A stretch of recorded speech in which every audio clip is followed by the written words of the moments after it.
Sa araw nga ito mga kumare ay meron akong uoperahin at talagang kailangan ng operahin, hindi tao, hindi hayop at lalong hindi ang sarili ko.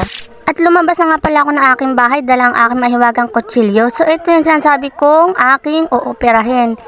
Inisip ko na ang liit-liit na nga ng bahay namin, tapos tatakluban pa ng mga damong ito. E di lalo nang hindi nakita ang aming bahay, lalo ng aking tindahan, di ba mga mare? Sa totoo niyan mga mare, dapat araw ng linggo ay pahinga, pero ako eto, nagbubunot ng mga damo. Sana talaga mga kumare, ang damo ay parang pera, bilis lang dumami at bilis sumibol. Ako nga pala itinapuan ng kasipagan, kaya naman ito talaga ako'y nagtatabas na lang ng mga damo sa aming paligid ng aming bahay.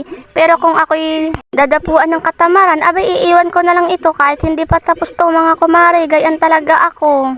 Pala mga kumare, baka may mga ulam kayo natitira dyan kahit nasa rep, ako ibigyan nyo na lamang at ako hindi pa ako nag-aalmusal, ay talagang ako'y nagugutom na. Baka may mga damo kayo dyan, ako na lang ang magdadabas para ako may kita. Then ang hirap talaga ngayon kumita ng pera mga kumare kahit magtabasa lang ng damo at bayaran nyo na lamang ako kahit isang tinapay, okay na lang sa akin, pakape, okay na di okay. Hinahanap ko nga palang aking asawa at ako'y pawis na kahit punasan naman lang ang aking pawis ay hindi man lang niya magawa.